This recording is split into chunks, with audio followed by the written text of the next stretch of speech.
Shri Krishna inter college के संस्थापक पंडित राज नारायण पाठक जी की आज चौथी पुण्यतिथि थी। इस अवसर पे यहाँ पर सभी शिक्षकगण श्री कृष्ण इंटर कॉलेज के मौजूद थे और सभी गणमान्य लोग जो उस नगर के थे वो लोग भी इस कार्यक्रम में अपनी हाजिरी दर्ज कराई।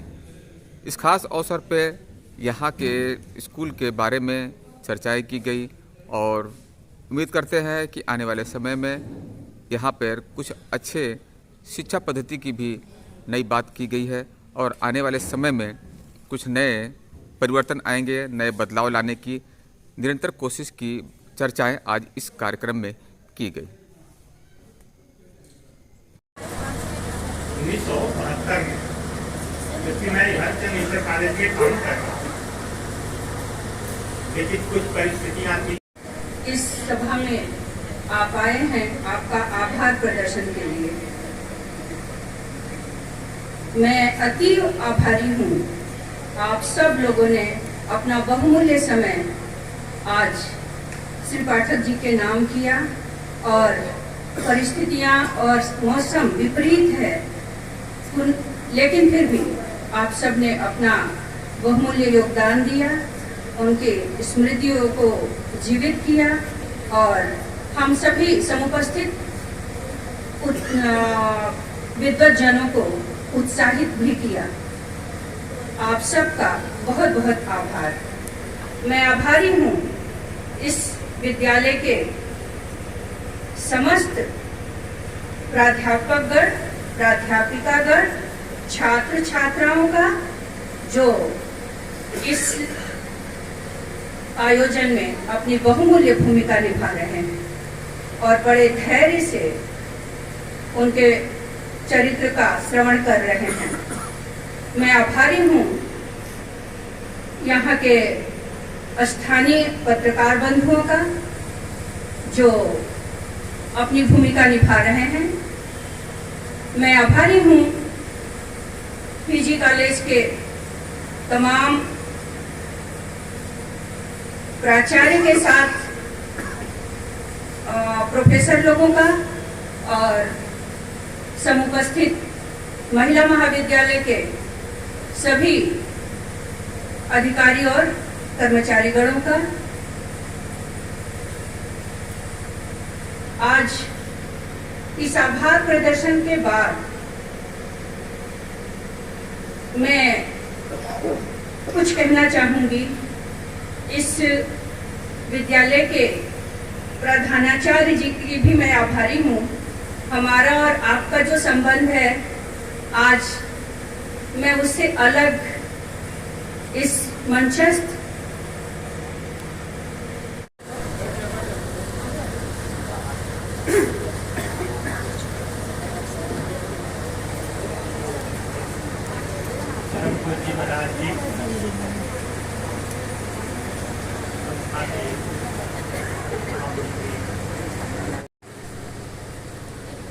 तो जब भी मुलाकात होती थी ऐसा कहा करते थे।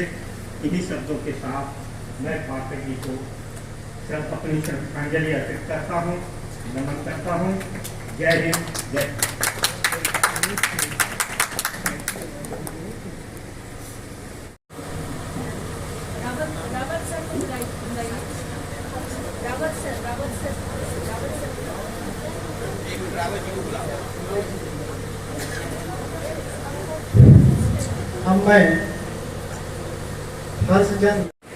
विद्यालय में आज बड़ी खुशी की बात है कि शैक्षिक रूप से ये पूरा समृद्ध हो चुका है, पर भौतिक रूप से बड़ा जर्जर है। आज सभी हम सभी यहाँ पे उपस्थित हैं और इस ढांचे को देख के अंदर से दुखी महसूस कर रहे हैं। मैं आदेशित करती हूँ इस कॉलेज के प्रधानाचार्य जी को कि जितनी जल्दी हो सके, जहां से हो सके, जैसे हो सके, इसका ढांचा सुधारें, यहाँ का रंग रोगन करें। और मुझे खुशी है कि यहाँ पे इस विद्यालय में एक अच्छी संख्या में महिला लोग प्राध्यापिकाओं के रूप में यहाँ उपस्थित हैं और उनकी क्या परेशानी है मैं एक महिला होने के नाते मैं समझ सकती हूँ। दूसरा मेरा निर्देश है कि आप जितनी जल्दी हो सके, कैसे धन आएगा ये मैं नहीं जानती और कोई आनाकानी भी सुनना नहीं चाहती, पर इन महिलाओं के लिए अलग से शौचालय की व्यवस्था 1 महीने के अंदर आपको करनी होगी। 1 महीने के अंदर आप जैसे हो सके ये दोनों कार्य जितना शीघ्र हो सके करेंगे तो शायद मैं समझती हूँ कि रचनात्मकता के धनी स्वर्गीय बाबूजी का मन बहुत प्रसन्न होगा। सफेद झूठ जिसको कहते हैं, मैंने कहा कि भैया उसमें हमारी लड़की है 91 रुपया। कहा अच्छा,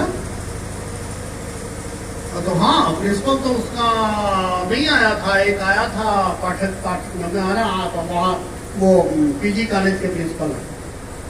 अब तो अरे मैंने तो हटा दिया भाई, अब तो उसमें हमारी लड़की है 91 रुक जाएगा। कहा करा के भेजता हूँ 2 दिन में, और 2 दिन में आदेश करा के खरे ने हाई कोर्ट से भेजा। और इतना कोई ख्याल कर, ये अपने आप में एक हम सबका बहुत बड़ा दायित्व है। आदि राजनाथ पाठक जी ने आश्रम बरज की, यहाँ की शिक्षण संस्थानों की जो सेवा की है वो अविस्मरणीय है। यहाँ के इतिहास, भूगोल और संस्कृति में उनके योगदान अमूल्य है। ये मेरा परम सौभाग्य है कि मुझे बचपन से उनका आशीर्वाद प्राप्त हुआ। उनसे, उनके परिवार से हम सब लोग का बहुत ही घनिष्ठ पारिवारिक संबंध भी रहा है। मेरे महाराज जी बनने के बाद और विभिन्न शिक्षण संस्थानों के प्रबंधक बनने के बाद वे मुझे अत्यधिक स्नेह करते थे और हमेशा जैसे पिता सोचता है कि उसके बच्चे में टैलेंट हो चाहे ना टैलेंट हो, वो फर्स्ट डिवीजन लाए, डिस्टिंक्शन लाए, गोल्ड मेडलिस्ट हो, नाम रोशन करे, ऐसे वो मुझ पर अपनी कृपा बरसाया करते थे। और ये एक अभिभावक का ये लक्षण भी है कि वे अपने बच्चों के गुणों को छुपा के उसको प्रेरित करें कि तुम्हें अभी और कमी है, तुम अभी और अच्छे बन सकते हो, तुम्हारे अंदर क्षमता है, विकास करो। ये गार्जियनशिप वे प्राचार्यों पर भी, कर्मचारियों पे, शिक्षकों पे, बच्चों पर हमेशा लागू करते थे।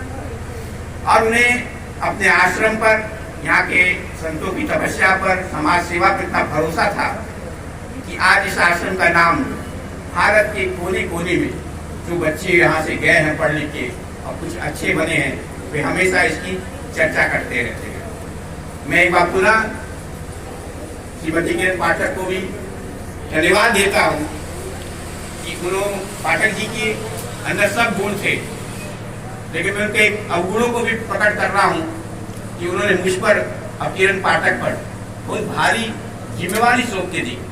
उन्होंने ये नहीं देखा कि हम लोग में वो टैलेंट है कि नहीं, क्षमता है कि नहीं, हम आगे चल के क्या करेंगे, लेकिन उन्हें इस भूमि पे भरोसा था कि नहीं, इस भूमि में इन लोग का जन्म हुआ है, कर्म कर रहे हैं, रहते हैं, खाते हैं, पीते हैं, सोते हैं, तो कोई ना कोई ऐसा लक्ष्य इन लोग में रहना है।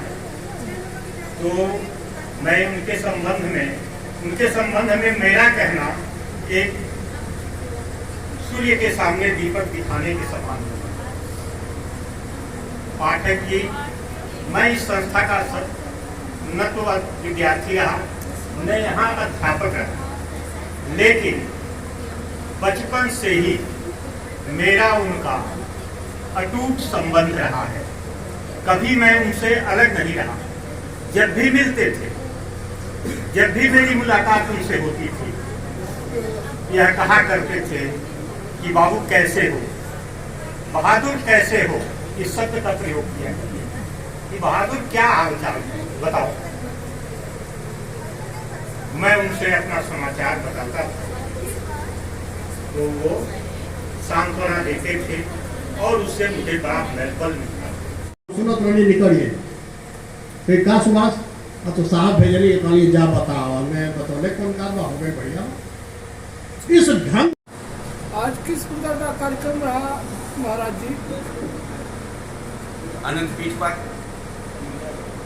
श्री परमानंद महाराज में मैं सभी आप पत्रकारों का हार्दिक स्वागत वंदन नमन करता हूँ। आप सब जानते हैं कि अनंत महाप्रभु बाबा राघवदास के तपस्या और समाज सेवा से सिंचित इस आश्रम में आज इस श्री कृष्ण इंटर कॉलेज के महाविद्यालय में परम श्रद्धेय आदरणीय श्री राजेंद्र पाठक की चौथी पुण्यतिथि श्रद्धापूर्वक मनाई गई। आदरणीय राजेंद्र पाठक जी ने 1950 से लेकर 2018 तक लगभग 70 वर्ष तक इस आश्रम की सेवा की, यहाँ के शिक्षण संस्थानों का निर्माण किया और एक पीढ़ी को शिक्षित प्रशिक्षित कर समाज और राष्ट्र सेवा के लिए समर्पित किया। मेरे बगल में डिग्री कॉलेज के प्रोफेसर डॉक्टर किशोर, डिग्री कॉलेज के पूर्व प्राचार्य डॉक्टर मनसुख कुशवाहा, परमाणु शिक्षा मंत्री की डॉक्टर के पाठक आप बैठ के देख रहे हैं। इन सब लोगों को उन्होंने पढ़ाया लिखाया और हम लोग को इस योग्य बनाया कि आज हम उनके द्वारा दिखाए हुए पथ पर चल भी रहे हैं और उनके द्वारा दी हुई जिम्मेवारी का पालन करने का प्रयास कर रहे हैं। आप लोग ने इस समारोह को प्रसारित किया, ये आप लोगों ने समाज की सेवा की है, राष्ट्र की सेवा की है, ताकि आने वाली पीढ़ी ये देखे कि आज जिस बुनियाद पर हम एक इतने बड़े देश राष्ट्र निर्माण के लिए काम कर रहे हैं, इसकी बुनियाद इन्हीं शिक्षण संस्थान द्वारा रखी गई है। और आगे चलकर जो आधुनिक शिक्षा में परिवर्तन हो रहे हैं, उसको भी हम लोग प्रयास कर रहे हैं कि ये शिक्षण संस्थानों में अपने बच्चों को हम उपलब्ध कराएं। आपने अभी अभी इस विद्यालय के कायाकल्प के लिए बात कुछ कही, उसके बारे में फिर से आप कुछ कहेंगे? जी बिल्कुल बताइए। देखिए, श्री राजनारायण पाठक जी के ये संस्थाएं प्राण थे और इन संस्थाओं के उत्थान में ही उन्होंने अपना पूरा जीवन लगाया। तो आज अगर कोई भी संस्था बदहाल होगी तो निश्चित रूप से उनके वो जहाँ भी होंगे वो अपने सूक्ष्म शरीर से इसको देख रहे होंगे तो दुखी होंगे। और आज के दिन मैं समझती हूँ कि ऐसा कहना कि कुछ अच्छा काम किया जाए, रचनात्मक कार्य आगे बढ़े, संस्थाओं में जो बदहाली है वो दूर हो, तो आज ये समीचीन है, ये आज का समय इस बात के लिए समीचीन प्रतीत हुआ मुझे।